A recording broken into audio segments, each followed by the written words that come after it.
I will just bring ChatGPT. So Ibu Bapak, So the first, strong FDI, foreign direct investment. In the recent years, in 2024, is about 54.3 billion, up to 21% from the previous year. Total investment is about 1.71 trillion, or about 105 billion US dollar. That's the first benefit. Why Indonesia? Second, domestic. Large domestic market and demographic. We know population size, growing middle class, consumer demand, make it as an attractive place for us to sell good services. Okay? And then the third one, government policy and reforms. I think all of you hear about what's going on, what are the changes going on in the Indonesia. So probably you can hear more today. Okay? Number four, strategic location and global supply chains. In any of the asset class, Indonesia will be part of that global supply chain. So again, you can ask more, you can listen more on what's going on the supply chain in Indonesia. And the fifth one is the recent positivity momentum. I think the expect growth of 6% after the government inject liquidity, what we all investors trying to see. Okay? Not only that, today we also mark a milestone of the launch of SDR, which is two of the company we invite them here to share more information on why they want to be part of the SDR launch today. Together collaborate between IDX, the Indonesian exchange, as well as SGX, the Singapore exchange, right? And in addition, we have another 4 companies that we invited them here to be with us. So the 6 company will be sharing, presenting to you insightful discussion and information. So without further ado, let me invite them one by one to our hot seat here. Okay? Let me invite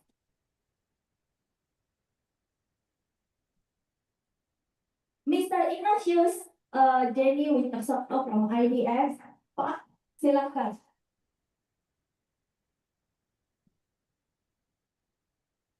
Actually, I have another fun fact, but for IDX, I don't dare to do. So, I will just say, Pak, maaf, silakan sebelah sini. Yeah. Number two, panelist, Mr. Rudy Budiharjo, Head of Investor Relations from BCA. As one of the most constantly high performing banks in Southeast Asia, with over 40 million customer accounts and a dominant position in digital and transactional banking, BCA is actually not just the strongest private bank but it is also financial infrastructure pillar in Indonesia. Okay, so the third one from Telkomsel, Mr. Brad Matthew, the VP Investor Relations from Telkom Indonesia. So again, it is not just Telkom provider, it is Indonesia digital heartbeat, right? With the largest subscriber base in the country, I think the massive 4G, 5G, and expanding ecosystem of digital services. So Telkomsel, I can say, is shaping the way Indonesians connect, work, and play. It is the tech lifestyle profile. Betul? Okay. The next one from Antam, Mr. Wisnu Danadi Haryanto. Silakan Pak. So, what's about Antam? Is treasure if the treasure hunt is actually real, Antam will be the one supplying the treasure. Betul Bapak? This is of course we talk about from gold to the nickel. No more later on. Right? The next one from Java, Miss Alvina Abani Herman. So what's Japa? Japa is like the all-in-one protein factory of Southeast Asia. From the way or the waste start of the animal feed to juicy chicken in your plate. Correct ya Ibu? Okay. And then the next one, Pertamina. Mr. Ronald Andre Huta Glue. Silahkan Bapak. So it is Indonesia energy powerhouse as a fully integrated state-owned oil and gas company. Its commodity is actually commanding a dominant position in Indonesia with more than 300 billion energy sector. Last but not least, Bapak Suryanto atau Suryanto dari Wismila, from Wismila, please Pak. It is a homegrown Indonesian tobacco brand that's been rolling since 1962. I believe I even haven't born that time, right? Yeah, famous for Kretek. I think for Indonesia, I believe you know what's Kretek about. It's Indonesian beloved clove cigarette. You know that people are using the clove to make a cigarette. So Wismila combined rich heritage with a steady business profile. So again, these all the panelists with the expertise in their subject matters. And the last one that I want to invite is our moderator, Bapak Gunawan. Silakan Pak. And Mr. Paul.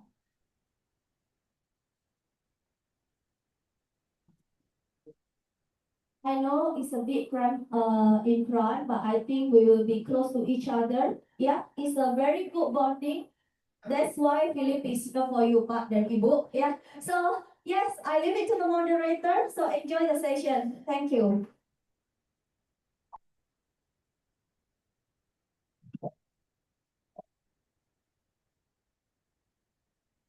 Right, thank you, Nanti. So, hi everyone, and welcome to the Indonesia Day 2025 panel discussion. With us here, we are very privileged to host a distinguished group of leaders today, representing some of the most influential and well-known names in Indonesia, right?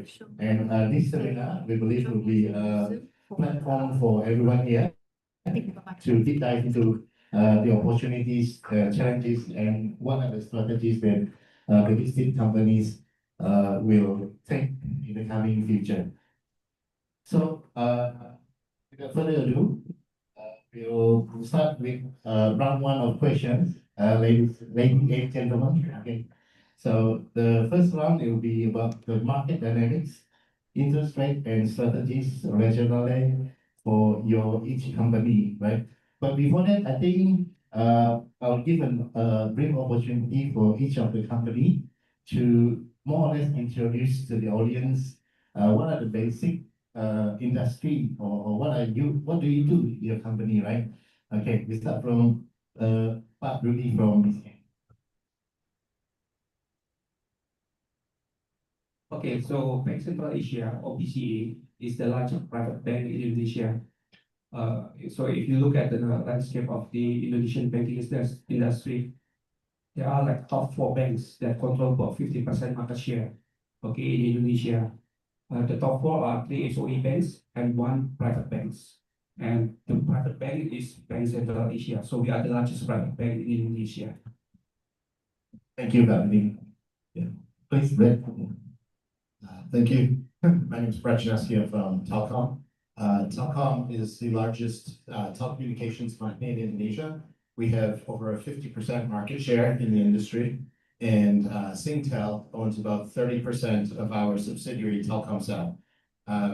We've just recently had a management change, so there's a lot of interesting initiatives that we're working on to improve the efficiency of the company, unlocking value, and streamlining the business. Hi, good afternoon, everyone. My name is Wisnu Danandi Haryanto. It's a long name, but you can call me Andy. I'm from Antam. So PT Antam Tbk is a government-owned, state-owned company in the mining industry. We mine nickel and bauxite and also gold. We are one of the bigger producers of nickel in Indonesia, and we hope that our nickel will be able to supply for the EV battery industry for the future. Thank you. Okay, we have Hina, please. Hi, I think I'm the only girl here. Hi, The prettiest among the panelists. I'm the head of IR and sustainability from Jaffa Profit Indonesia TBK. I think you're all already familiar with our holding company, already listed in Singapore, but actually it's already going privatized. Actually, just a bit from for Jaffa, yeah. Jaffa is actually an animal protein leading producer, yeah, in Indonesia. We can call it Southeast Asia. I think we go for from upstream, midstream, downstream, and then we believe that we aim to be one of the lowest cost producer. And then as Indonesia GDP growth increases, I think we are optimistic that we can contribute to the country. Okay.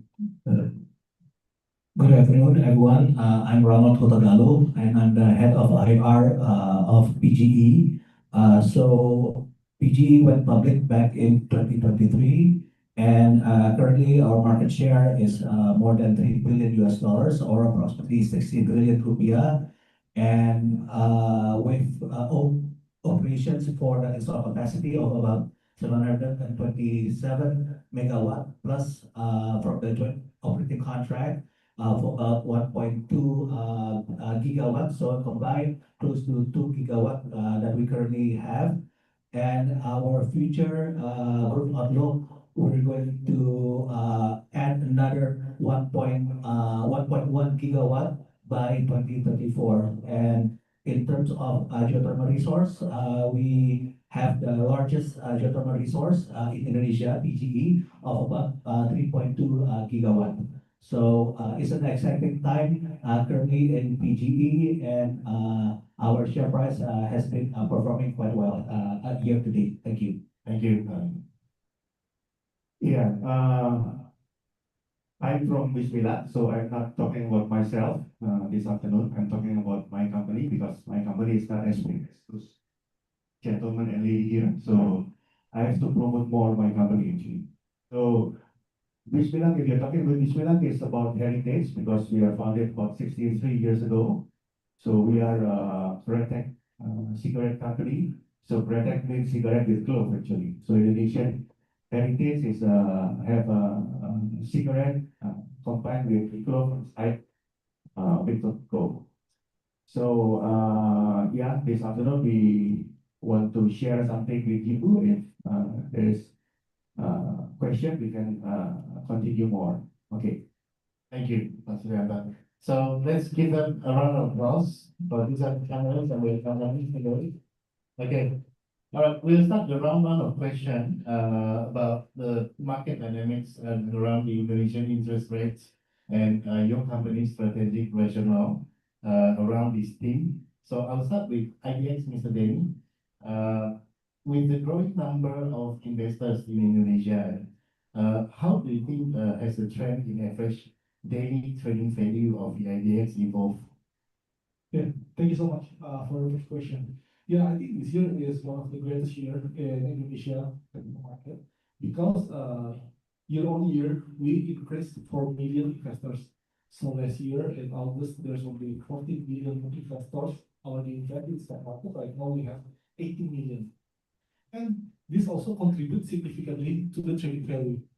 Last year we only around 14 trillion rupiah or less than 1 billion US dollar. Sorry, 1 billion US dollar a day. But last month, on average, we achieved 1.5 billion US dollar for trading value a day. So the increase is, I think, almost double compared to last month or last year. Yeah. Okay. So it's very positive trend in terms of the number of investors and in terms of the average trading value. Okay. Thank you, Mr. Denny. Okay, I'll move on to Mr. Rudy from BCA. As we know that the central bank, Bank Indonesia, has cut its reference rate 5 times as of September this year, right? And how is this rate reduction affected BBC, Bank Sentral Asia's interest margin? Okay, well, yes, I think after rising interest rate for like 2.5 years, 3 years, and now I think we see a declining interest rate. So in fact, perhaps pretty steep, like back in Singapore, I think when interest is pretty low, the margin is also low. But when the interest rate is high, the margin is higher. So I think for PC is pretty much about the same. When there is a declining interest rate, the margin is going down as well. But I think volume is important as well. When the economy is moving up, it's accelerating, we see more deposit growth, we see more loan opportunities. So the volume typically will compensate for the lower margins when the economy cycle is back. Thanks. So the next question is for you, Brad, from Telkom. The hot topic now is the setting up of the InfraCo. Maybe could you elaborate a little bit on InfraCo, the rationale and the purpose for this setup? Thanks, Brad. Thank you for the question. When you look at our business, a lot of the investors look at it as Telkomsel primarily, right? Telkomsel drives most of the revenues and the profitability of the business. And we don't get a lot of credit for the infrastructure backbone that we have, which is primarily derived from the fiber assets. We have about 180,000 kilometers of fiber that circles the earth 4 times, basically, if you look at that amount. We want to get valuation for these fiber assets. So the plan of the company is to spin them off into their own subsidiary. This will be called Infranexia. So we've already set up the the company for that. Once these are spun off, we will look for a strategic investor to come in.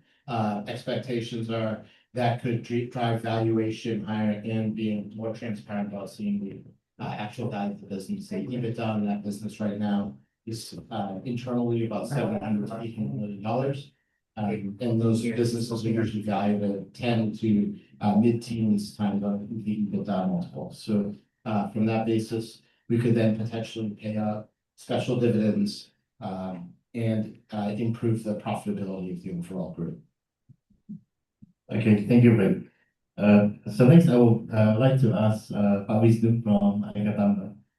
With around 78% of gold supply in Indonesia coming from imports, right, but in the first half of this year, how does your company, Aneka Tambang, plan to preserve its margins amidst the rising global price volatility and weakening rupiah? Right. Thank you for the question. It's a tough one. It's a very tough one. Yeah, I mean the volatility of the price right now, it's up and down. But as you know, that the price of gold is increasing every day, and therefore we have to make sure that in order to maintain our profits and our margins, we have to streamline our activities. We have to make sure that the refining activities are in line and making sure that it's profitable. And we also have plans. We have contract in place with Freeport to supply Freeport to supply us with gold, where up to 30 tons of gold, and therefore that amount can be used for us to sell.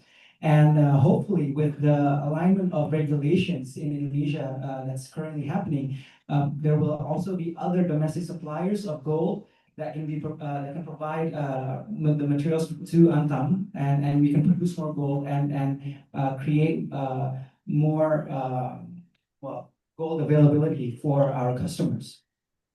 Okay, thank you, Mr. By the way, for you who don't know, when in Singapore you see gold bars, it's printed with UBS or something like that, right? In Indonesia, it's printed with Antam on it. So they print gold. Okay? We print gold. That's right. Thank you. Next question for Alvina from Jaffa. So yours is poultry and feed. So I guess the key things to consider is FX and also raw material prices. So I'm just wondering, how does these two moving parts impact your margins? Thanks. Actually, we are an integrated poultry company, especially because I think about 90% of the revenue is coming from poultry. So it's not only poultry feed, but actually we also have DOC and also commercial farming. And also poultry processing and consumer product, all of them actually contribute around 90%. So this year, I think we're trying to go for like a more long mid-term going for downstream from 2035, yes, until 2030. So through product innovation and diversification, we try to improve efficiencies. And then also, I think the It's not our time. We can continue. It's not our time. Don't worry. Yeah. You're asking about the forex, yeah, the forex. I think our USD loans is only coming from USD bonds, which is going to mature next year, but around March and April. We are aiming for changing it into bank loans. Yeah, we are doing that. So I think it's very next is the correct. Okay, we move on to Mr. Ronald from Pertamina Geothermal. Our question to you is that what is your company's strategy for achieving the target of 1 gigawatt installed geothermal capacity? Okay, thank you for the question. So we recently completed the Luwak Valley Unit 2, so additional of 55 megawatt on stream at the end of June of this year. So total, like I mentioned earlier, right now is standing at 727 megawatt. And recently we submitted a proposal to PLN because they're procuring additional electricity for two sites, one in Sumatra and one in Sulawesi, a total of about 45 megawatt. So we also signed a hands-off agreement with PLN recently. This is a follow-up from the RPTL that was just announced in June. The HOA amounts to about 530 megawatt.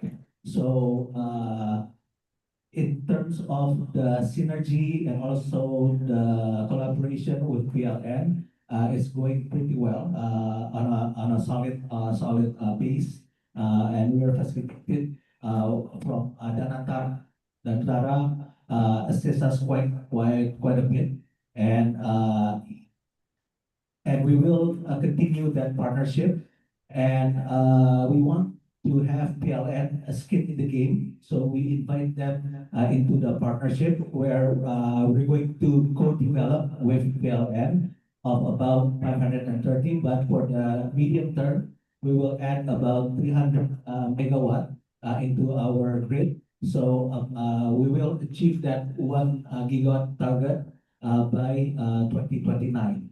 So we will keep maintaining the good relationship with PLN, and yeah, I think we will continue doing the exploration and then developing new power plants. So that's our strategy from our management that we are focusing on the organic growth. Thank you. Next question to Mr. Sujanto from Mistila. Very simple question, tobacco. So what are the challenges you face at this on consumption, on margins and profits? Yes. Yeah, okay, thank you. So if talking about cigarette, especially in Indonesia, usually there are three factors, big factors that will interfere the industry. Number one is the excise tax, the regulations. So that gave us a challenge in the past maybe 5-6 years, because for excise tax starting in 2020 is raising up like hell, you know. I mean, from 2019 up to now, it's maybe excise tax has increased about 70% more. So it gave us a pressure in the margin, of course, because we cannot pass the excise tax to the consumer directly. So that's the first challenge. The second challenge is for the purchasing power. If the purchasing power can justify the price increase, so it will be okay. But if we know, maybe we together we can feel that the pandemic is also affect our purchasing power. So Indonesians consumer purchasing power is also weaker. So that gave us a challenge as well. The third factors is the upstream, it's the raw material, because as you know that the biggest raw material in cigarette is tobacco and clove. So it's very depending on the weather. If the weather is okay, so the raw material is good, it means that the price is not suppress the margin as well. It cannot predict smoothly because like this year, last year the raw material is not good, actually. So the price is increased, the quality is lower. We predict that this year will be better than last year, but the actual is not exactly like that because like we know in Indonesia, there is a wet season last year, so it will also affect the industry. So, but in the past maybe 3 years, it comes the fourth factors. The fourth factors is the illegal cigarette. So when the regulation increase the excise tax high, so and the consumer eats cigarettes still, so the illegal cigarettes coming. This illegal cigarette in Indonesia is not illicit cigarette from outside. It's a cigarette without paying tax, excise tax properly. So that will also give us pressure for the industry of cigarette in Indonesia. Yeah. So that's the factors that will affect the industry. Okay, thank you. Okay, I'm going back to Pat and me from the IDX. Okay, thank you. 5 years one in terms of number of investors, trading value, volume of apps, liquidity, and so on. Thank you. Thank you. Actually, we set a 5 years target starting on 2024, and we vision it in 2029. But I think because the market dynamic is and the market is good in Indonesia, so we kind of almost achieve our target even in the next 5 years. So we envision that we have 20 million investor in 2029. But like I mentioned, just this year we achieved around 3 to 4 million investors. Usually we got around 2 million investors, but this year we got more than 3 million investors. So almost achieved target. And the second one is for market capitalization. It's the challenging. We mentioned we have the around 1.2 billion, 2 trillion US dollars. Right now we have around 1 trillion US dollars or 15 trillion, 15,000 trillion IDR. And the last part is the most challenging one is actually from the listed companies because we expect to have the listed company of 1,200 listed companies. Usually we actually focus on how much listed company, how many listed company we can achieve. So we achieve quite a lot. But this year, which is our strategy, we would like to have a new high quality IPO, what we call it bypass IPO. So it's kind of reduce the numbers but increase the quality. So that's kind of our target. That's also in the time.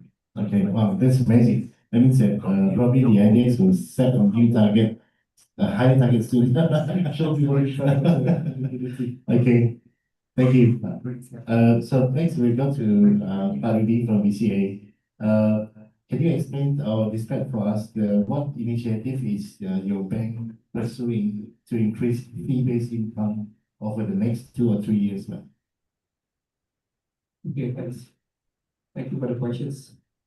Yeah, when people, I think, perhaps like Singapore banks and the markets, people always talk fee-based income. But our business model is pretty unique. We don't really chase for fee-based income. Why? Because the business model of the bank is a transaction banking. And the result of that, we have a sticky funding, very granular, that have a very low cost funds. Just for your reference, the policy rates today in Indonesia is about 4.75%. That's the policy rate. Our cost of funds on our core funding, CASA funds, is only like 30 to 40 basis points, way below that. So what we do, what we offer to the customers is basically we provide a lot of convenience services, and we don't charge so many things to the customers. The main thing is for the customers to remain bank with us as their main operating accounts and get more money, from earning the spread rather than the fee-based income. But by products, yes, we do have fee-based incomes, and our fee-based income also tends to be good because there's always cross-border payments, transfer between systems, and we get fees. Roughly, fee-based income, we grew like 9 to 10% on the recurring fee, and it's quite generally quite good. But basically, the business model itself is not really like perhaps banks in Singapore. We do have our own unique business models. So we don't really actually aim for fee income. But I think the key is, to retain the customers with us and make the customers remain banking with us in all aspects. Okay, next question for you, Brad, from Telkom. First half revenue was a little soft, I think down 3%. So what is the outlook in terms of driving recovery in revenues, be it mobile pricing, home broadband? Over to you. Yeah, thank you. As we've seen in the through the end of last year, the second half of 2024, and through the first quarter of 2025, our average revenue per user has been on the downtrend. This is mainly due to the market competition in Indonesia. Early in the year, we decided to start adjusting our prices and changing some of our products to raise pricing. Right now, if you look at the average monthly income that we're coming up with from the revenue, it's basically about 42,000 rupiah. That's less than a cup of coffee at Starbucks, right? So over the last couple of quarters, us and our peers have been moving pricing up, starting with the starter packs. And those are now all at the same price point across the three main players, us, Indosat, and XL Axiata. That's about 35,000 rupiah. We'll also start doing the recurring products as well. Through the third quarter, we're reporting on numbers at the end of October, but I think you'll start to see a little bit more our side of things. And hopefully, as we get through the end of the year into next year, we can start to see revenues. Yeah. Speaking of the noise from here also. For Pak Wisnu from PhillipCapital, to what extent is your company now currently involved with the EVP and Right. As you know, that Antam is a nickel producer, right? And we've been from that nickel, we've produced also ferronickel, which is the main ingredient for stainless steel. However, we're trying to move away from that. We're trying not to move away, but we're trying to add to what we are doing right now by moving into the EV, electric vehicle battery sector. And with regards to this, we have a cooperation with CBL, which is a subsidiary of CATL, which is the biggest EV battery producer in the world. And we are our JV with CBL enables us to provide the necessary materials for the EV batteries. Now, up until first half of 2025, the project itself is 40% completed. We've established a JV co for HPAL, high pressure acid leaching, which produces MHP, which is the main ingredient to build the EV batteries itself. So we also have we've been given the environmental impact assessment license from the government. So we have that in place already. So we're moving forward as quickly as possible to ensure that by 2027, 2028, we're able to provide the MHP necessary for electric vehicles and the ecosystem for electric vehicles in Indonesia. Next question, Mr. Albina. Again, very open-ended question, just some of the challenges that's facing the industry, the usual DOG pricing, the feedstock costs. There's some highlights of what the challenges that are being faced right now. Actually, you know that feed is a cost plus segment, so I don't think we love the also. People normally they can use classes first and then share about the input prices and policy. So we try to educate our investors. Actually, that's the big thing for us. So we're going from downstream. So this is like improvement in the downstream input processing. So it is also one of the segments. Improve productivity. Yeah. At least 10%, yeah, and then at least we can grow the cost of it is packaging goods and also like to match the 5 years. So we want to grow because we believe that Indonesia is still ongoing increase. I mean, if you look at Malaysia, I think the consumption is way higher than Indonesia, so we still have a lot of growth room.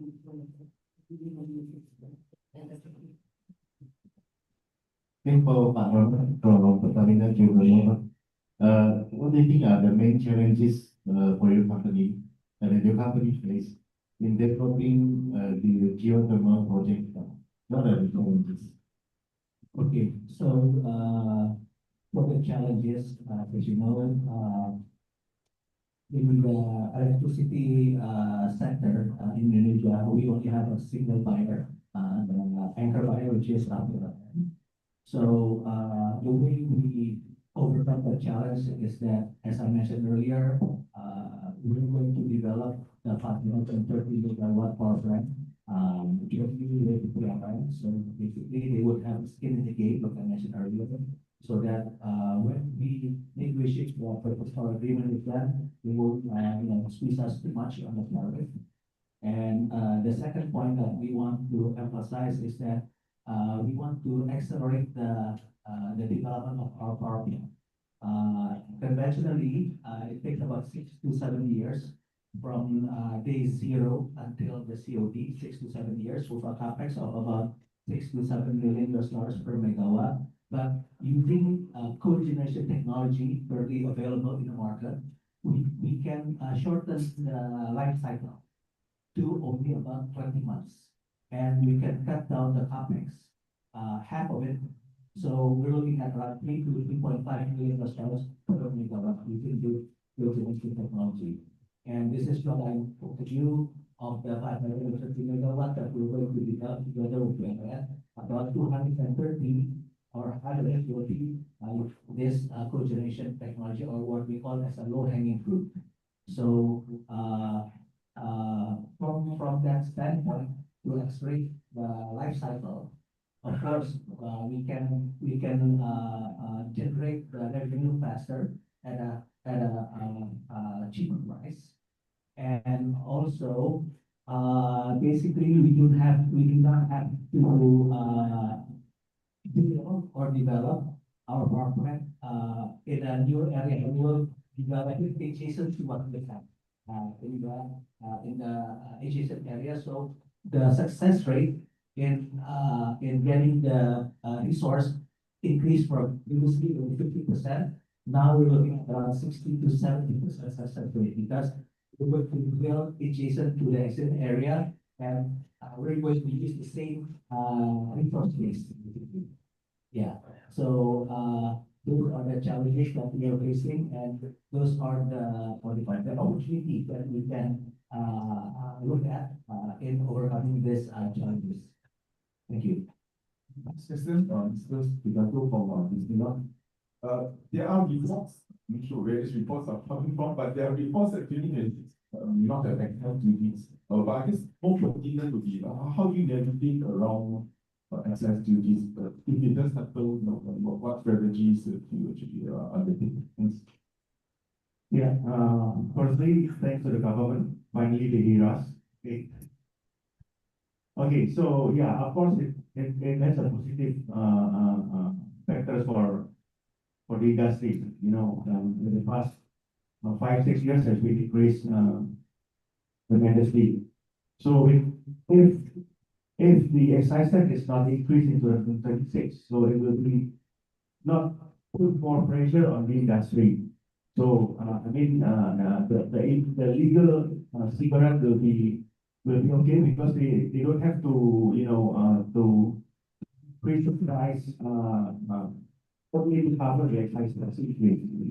Because usually every year we have to cover the excise tax increase by increasing our selling price.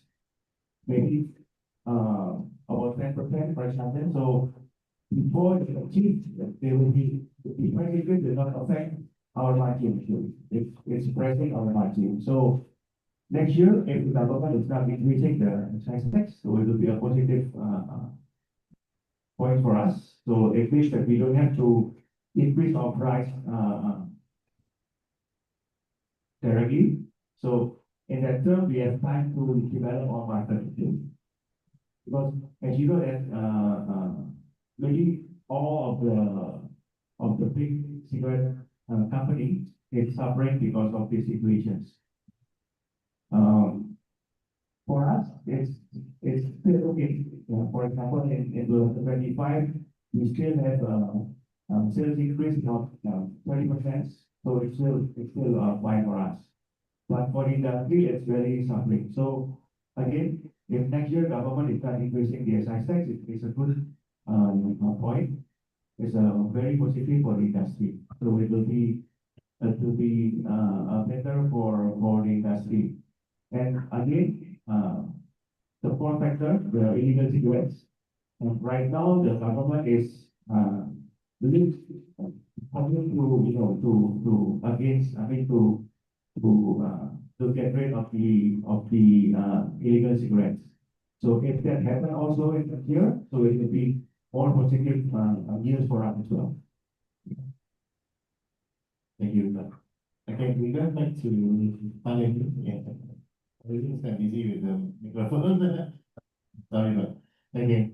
But Paling is about IPO or newly listed companies for next year. What is your target for the newly listed number of newly listed companies? And what kind of companies are you looking to list on the Indonesian Stock Exchange? So we are actually going to do that historical. So starting in 2008, we have our market. So right now we have 4 board. First class leadership board is for the SAPs and the board of the member. And the last year also has been US board for the municipal councils. So starting in 2018 until 2023, there are a lot of companies that we used to. So on the page, we've got around 50 to 60 companies. Even if 2022, we've got 79 new listed companies. But starting in 2024, we would like to look at more bigger companies. So we aim, like we said, 5,000 APO, and we register for it. And we increase like the free look requirement, something like that, so that people can benefit from the liquidity from the companies. So the target also ranges. But for the next year, I think we'll have yet start the target. So but last year we got 41 IPOs, and it's still around the activity that we have used Thank you, Ivan. Okay, for Paling from BCA, we're talking about different banks and fintech platforms.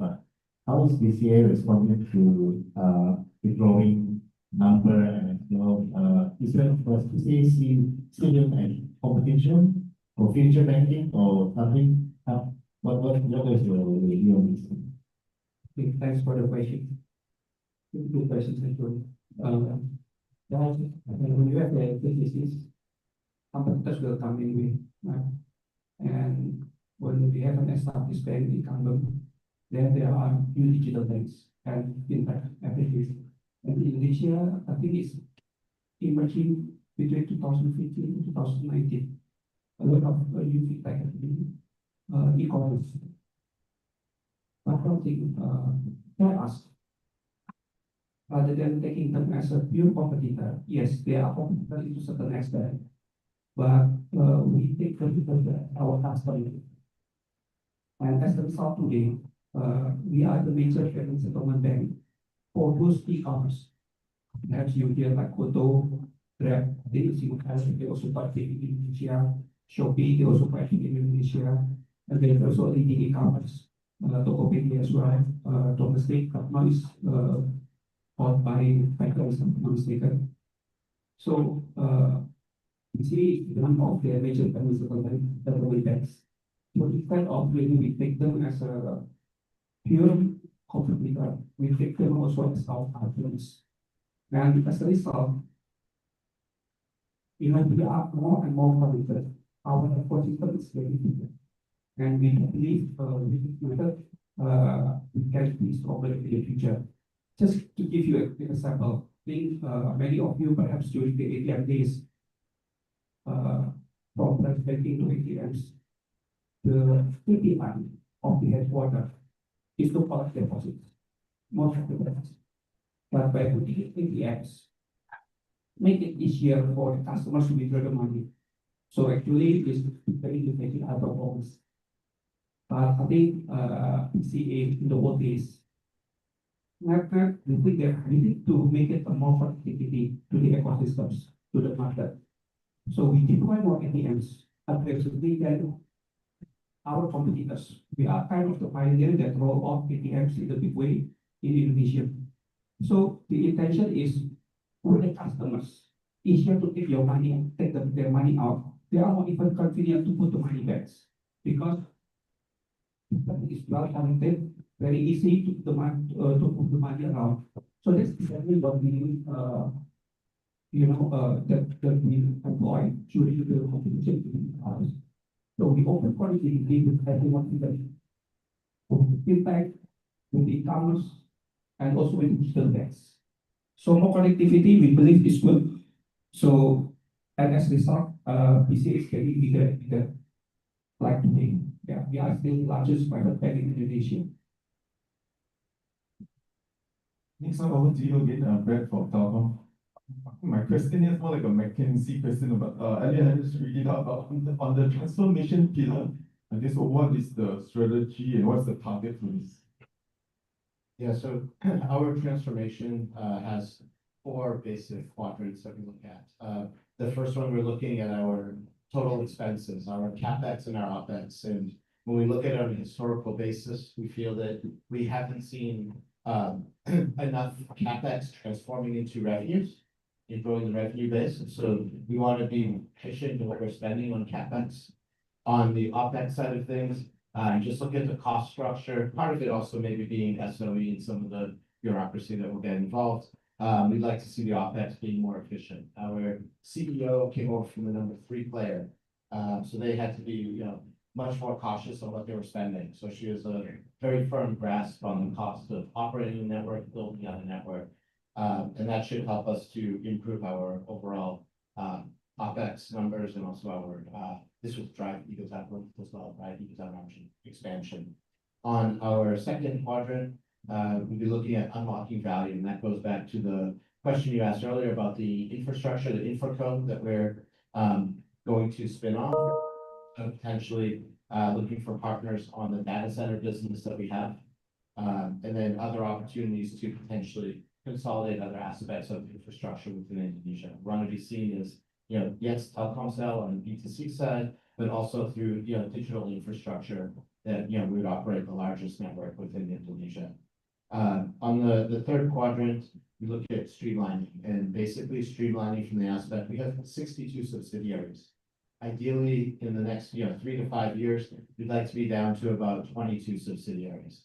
What we want to, either spin off, sell, that close down, or move into another business that we, existing business that we have, if they're aligned, is, looking at these companies, we have a printing company. We have hotels, we own 5 hotels, we own villas and apartment buildings. None of these are within the core competencies of telecommunications industry that we want to focus on. So the goal would be to sell off these assets or find a way to divest them to focus on our core competencies going forward. And fourth, the combination of all of this is basically having telecom being a strategic holding company. And below telecom, you will have the operating companies on their own. So that would imply that we have strong management at those operating companies. I think if you look at our B2C business, Telkomsel, as I mentioned earlier, 30% of it's owned by Singtel. Singtel has done a very good job of helping us to manage and grow that business by having them as a strategic partner. When we look at the infrastructure business on the fiber side, that's what we're looking for to do, is we bring that down as a subsidiary instead of being wholly owned by the holdco. Same thing on our data center business as well. We've already spun off the tower business, Mitratel, which is publicly traded. We still maintain 72% of that. But really this is operational efficiency and management improvements so we can innovate and help to grow the industry in Indonesia. Okay, for Pak Wisnu from Aneka Tambang, this question is about ESG. How does your company integrate the ESG roadmap to your operational activities in various business units? Yeah. Thank you. ESG plays an important part of our activities, of course. As a mining company, we have to ensure that ESG is at the forefront of whatever activities that we do are at the forefront of our operations, of course. With regards to that, we currently have energy saving and also carbon emissions reduction plans in place that we have put in. And what we do exactly is, with regards to energy saving, we try to use more efficient fuel. We try to move away from using our own power generation and then moving to using the grid from PLN, which is actually more carbon effective by using PLN. And we also try to ensure that in conducting our activities, it's streamlined. Therefore, we don't use as much energy as previously required. So that's what we have done. Now, that's with regards to the environment. Now, if you ask about what we do regarding the social and governance aspect, we have a lot of trainings, seminars, focus group discussions that is conducted almost every week. The workshops that we have or the trainings that we have that are regarding such as anti-corruption, also legal knowledge that we try to provide our teams, not only for the legal team, but also for other divisions and also for the units, so that they also know what's happening from the legal aspects of the activities. So we have those things in place as well when we talk about social and governance.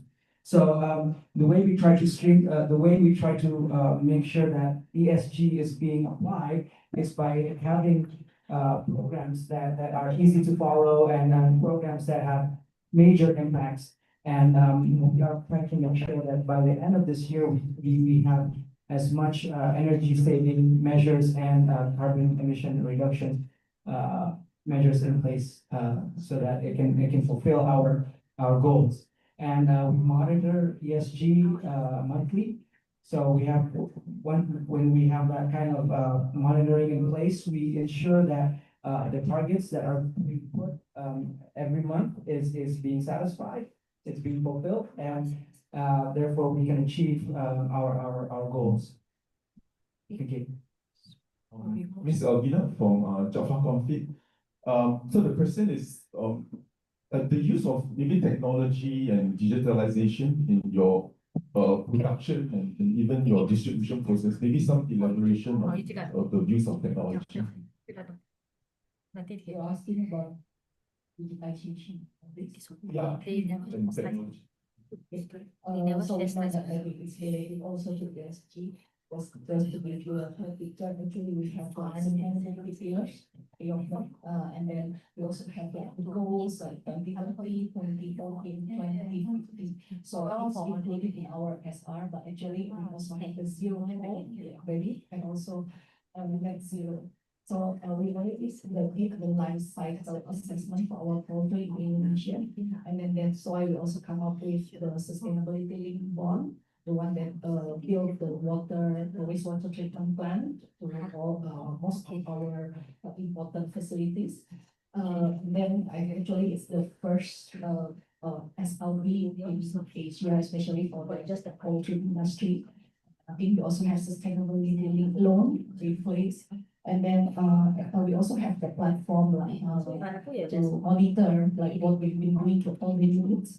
So and also it's embedded API, so you can evaluate. And then so that's why we are moving forward. This time, I think this year we come up with initial regulations to reduce the carbon. And we also of course like that we will just digitization, innovation, everything in place. So we want not as also not only reduce carbon, but also we want to improve our SOP, improve our what you mean the timing, effectiveness, and then all of them actually we want to reduce cost in the end. But of course we have to do everything synchronized. Yeah, we don't want to do one and then benefit one thing and then lose the other. So everything actually is in balance. Yeah. You can see it actually in our SR, but actually we are actually moving forward, and then we are doing the things we do not promise, but we are implementing it in all our units. Yeah. Okay, Mr. Roland from Pertamina Geothermal. This question is about your plan for diversification, right? Does the PGO have any plans for diversification? But I can imagine that maybe PGO can buy over the apartments or the hotels from Telkom.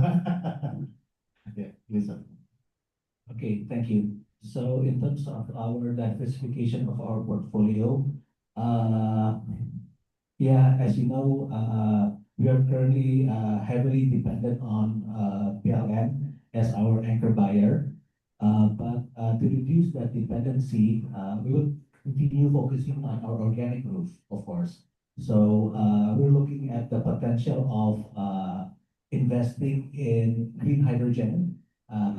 Actually, last week or 2 weeks ago, we held a groundbreaking ceremony for the green hydrogen manufacturing plant, which is located in South Sumatra in our site called Ulu. So it's a pilot project basically. It's not commercially viable yet, so we need to do further study for that. But the expected COD for the project is happen November next year. So for the initial production, it's going to be about very small, about 100 kilograms per day. And for the electricity consumption, it's going to be about 0.23 megawatt. So it's going to be supplied from the Bulu working area. So that's one diversification that we're exploring. And the second is entering into new venture, which is the data center. So currently, as I mentioned, we have a resource of about 3.2 gigawatt. So from that potential resource, we still have about 300 megawatt unclaimed or unallocated for our project for that 1.1 gigawatt. So for the data center, we're going to allocate about 300 megawatt, and we're in the discussion already with a private company of partnering. So we will develop this industrial estate, and we will jointly develop the data center, and we will apply to PLN is what we call the own use electricity license. So we can generate our own electricity, and we can sell the product and the end product to our customer basically. So that's the diversification that our management is exploring, and we will announce this once we have the agreement in place. Yeah, thank you. Over to you, Mr. Sujanto from Wismila. A quick question on competition. Just wondering, how does the competitive dynamics work in the tobacco industry, and how do you stay ahead of competition? Yeah, if you're talking about competition, basically there are three factors, right? The first one is to follows the market trend, actually, so the consumer's preference. So for the first one, we are doing some, because as you know that in the past 2 years, the consumer preference is maybe going towards the flavor cigarettes, cigarette with capsules in the filter, something like that. So we are also producing our kind of flavor cigarettes. So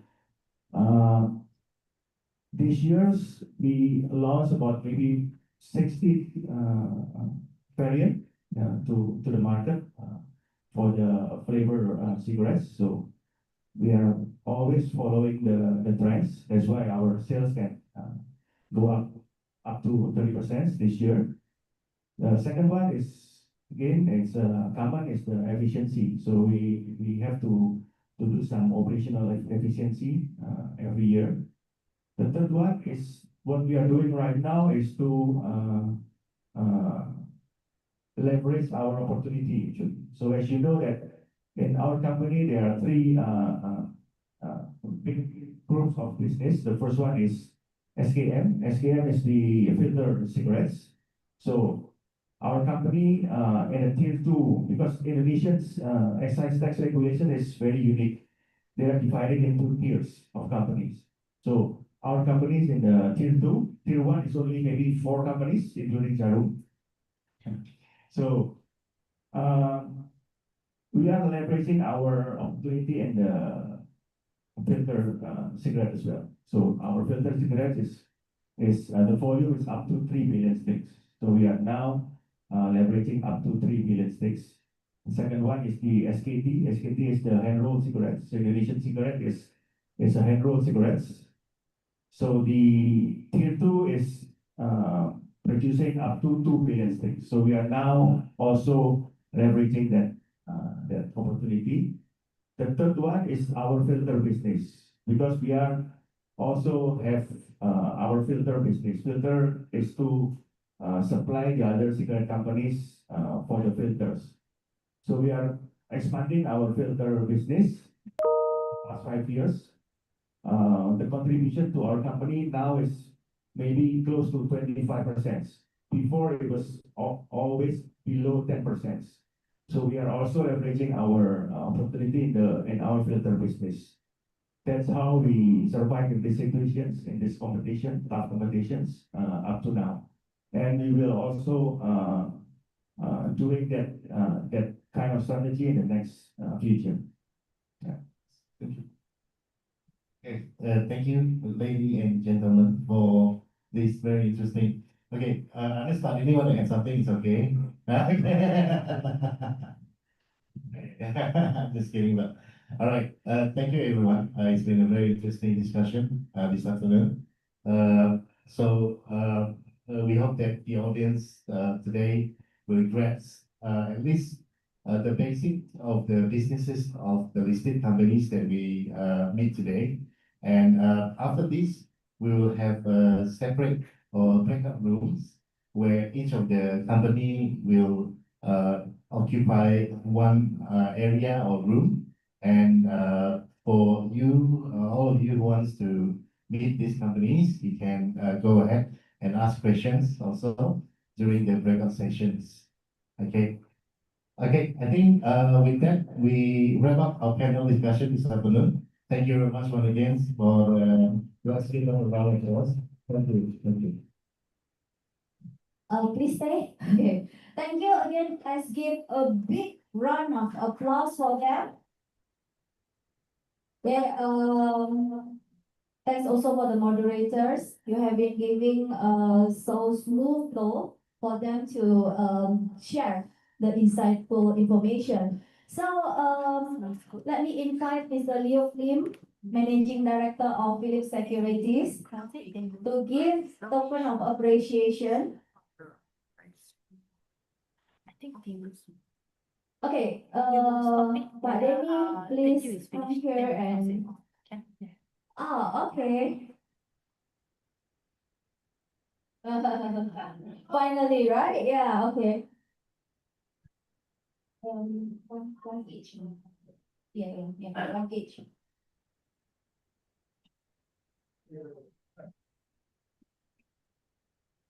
Oke, Bapak Ignatius Deni Wicasana, silakan.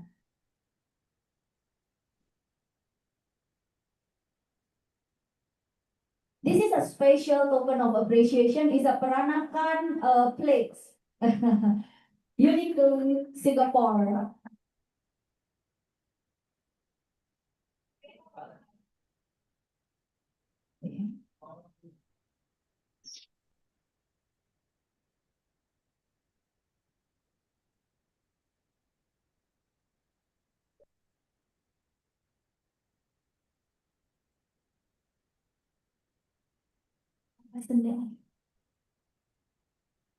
Okay, and then Mr. Rudy, just a picture first.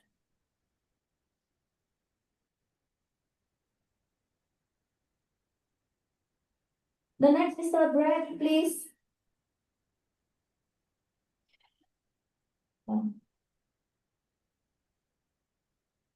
Okay, thank you, Luke. Everything. Okay then, yeah, so it's okay. Yeah, so Mr. Vishnu from Antam.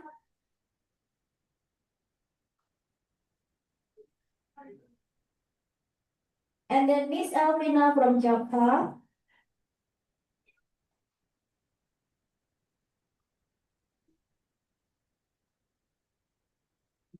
Mr. Ronald Andre from Pertamina.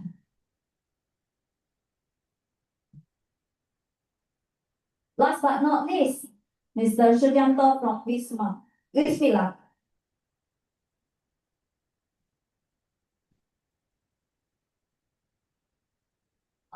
Okay, this is special request from IDX to Mr. Liu.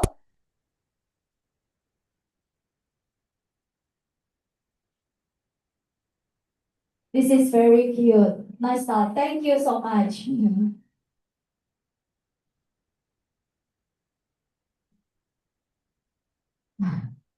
Okay. Yeah. So do you need another photo? No? Oh, okay. Can I invite again all the panelists to be in front? Mr. Liu, please, we'll take a photo together with all of you. Please, yes.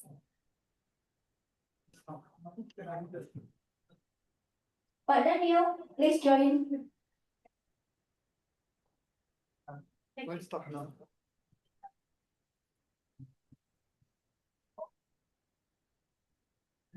You're on YouTube. Still couldn't see the camera. We have seen this one. So can we have a group photo right now?